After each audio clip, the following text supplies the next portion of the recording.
There's this moment, and I don't know if you've experienced it yet, but it's kind of surreal when it happens. You're sitting there, maybe having your morning coffee, and you check your investment account, not a habit, and you notice something strange. The account grew by like $300 or $500 or maybe even $1,000 since the last time you checked. But here's the thing. You didn't put any money in. You didn't work overtime. You didn't get a bonus. The money just grew by itself while you were sleeping or watching Netflix or doing literally anything except thinking about money. And for the first time, it clicks, really clicks. Your money is working for you now, not you working for money. That fundamental shift, that reversal where money becomes the employee and you become the beneficiary of its labor. It's the moment everything changes. My name is Frank, and I spend way too much time thinking about wealth creation, compound interest, and that psychological shift that happens when people stop trading time for money and start letting money make money. And I'm kind of obsessed with this specific moment, this threshold that people cross, because I think it's one of the most underrated milestones in anyone's financial journey. And before we get too deep into this, if you're finding this valuable, go ahead and hit that subscribe button and drop a like on this video. It genuinely helps more people discover this kind of content, and honestly, it keeps me motivated to make more of these. All right, let's dive in. Because what I want to talk about today isn't just the theory of passive income or compound interest, though we'll definitely cover that. I want to talk about the actual moment when it becomes real for you. When do you cross that threshold? What does it feel like? And more importantly, how do you get there if you're not there yet? Because I think understanding this moment, really understanding it, can completely change your relationship with money. The threshold nobody talks about. So when does your money actually start working for you? Like, at what point can you legitimately say, okay, my money is now an employee. It's generating income. It's doing something productive. Most people think it's when you have enough invested that the returns equal your salary. Like, if you make $60,000 a year and your investments are generating $60,000 in returns, boom, financial independence achieved. And sure, that's a milestone, but that's not actually when your money starts working for you. That's when your money can replace you entirely, which is different. The real moment, the actual threshold, happens much earlier, and it's more psychological than mathematical, which is what makes it so powerful. For me, it was when I had about $10,000 invested. I remember looking at my account one day and seeing that it had grown by $800 in a month. Now, $800 isn't life-changing money. It wasn't going to let me quit my job. But here's what hit me. I made $800 without doing anything. That $800 came from my money working, not from me working. And suddenly I understood, like really understood in my gut, that this was possible, that money could generate more money, that I wasn't just stuck in this endless loop of trading hours for dollars. That's the threshold. It's when the returns become real enough, tangible enough, that you can actually feel them. When you check your account and the gains aren't just theoretical numbers on a screen, but actual money that could pay for groceries or a nice dinner or a phone bill. When you start thinking, my investments just paid for that thing I was going to buy with my paycheck. Because once you cross that threshold, everything shifts. You start seeing every dollar differently. You start thinking, if I invest this $100 instead of spending it, in 10 years it could be $250. In 20 years it could be $600. Money stops being just a medium for consumption and becomes a tool for building more money. The first $10,000 is the hardest. Here's something that frustrated me for years. Why is saving the first $10,000 so much harder than saving the second $10,000? Like, disproportionately harder. And the answer is partly psychological and partly mathematical. Psychologically, when you're starting from zero, every dollar you save feels like a sacrifice. You're giving up things you want right now for some abstract future benefit. There's no momentum, no visible progress that makes it feel worth it. You save $1,000 and it's like, okay, cool, now what? It's not doing anything. It's just sitting there. But mathematically, it's also the least rewarding phase. If you have $1,000 invested and it grows by 10% in a year, you made $100, $100. That's nice, but it's not exactly motivating. It doesn't change your life. You can't even really notice it. But once you get to $10,000, now a 10% return is $1,000. That's real money. That's noticeable. That's momentum you can feel. And once you get to $50,000, a 10% return is $5,000. Now we're talking about money that could actually impact your life. Take a vacation, handle an emergency, make a down payment on something. This is why the advice, just start investing, can feel so hollow when you're beginning.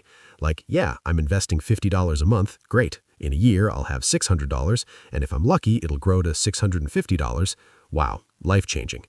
But the truth is, you have to push through this phase.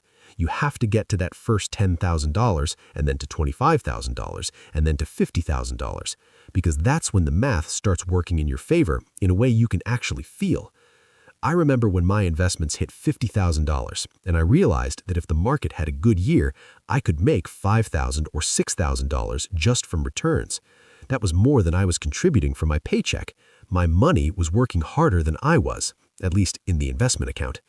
And that feeling, man, that's addictive in the best possible way. When compound interest becomes visible. Okay, everyone talks about compound interest. It's been called the eighth wonder of the world, the most powerful force in the universe, all these dramatic descriptions. And when you're starting out, you read about it and you're like, yeah, I get it. Interest on interest. Very cool. But you don't really get it, not emotionally.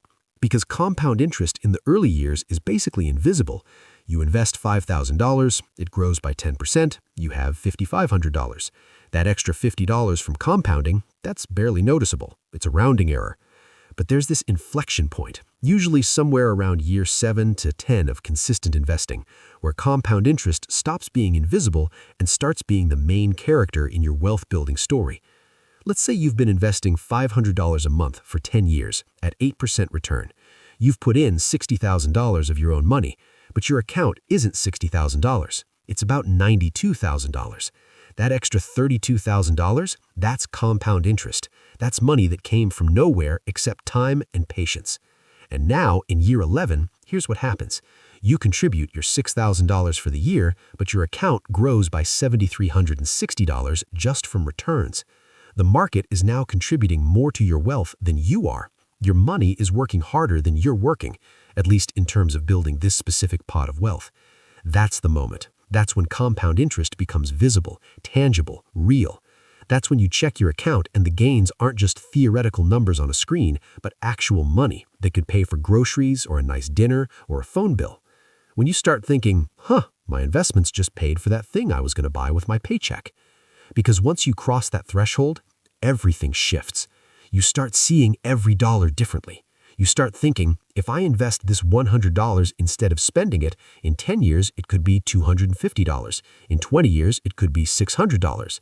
Money stops being just a medium for consumption and becomes a tool for building more money. The psychological shift from scarcity to abundance. Here's something weird that happens when your money starts working for you. Your entire psychology around spending changes, and not necessarily in the way you'd expect. Before I had significant investments, I was weirdly stingy about some things and reckless about others. I'd stress about spending $50 on something I actually needed, but then I'd drop $200 on something impulsive because I was bored or sad or whatever. There was no logic to it. It was all just emotional reactivity to money. But once my investments got to a point where they were generating real returns, something shifted. I became simultaneously more generous and more intentional. I stopped stressing about small purchases that added value to my life because I knew my investments were growing in the background. But I also stopped making stupid impulse purchases because I could see clearly the opportunity cost. Like before, if I wanted to buy something for $1,000, the calculation was, do I have $1,000? Yes? Okay, I'll buy it. But after crossing this threshold, the calculation became, if I invest this $1,000 instead in 10 years, it'll be $2,000. In 20 years, it'll be $4,600. In 30 years, it'll be $10,000. Is this purchase worth $10,000 of future money?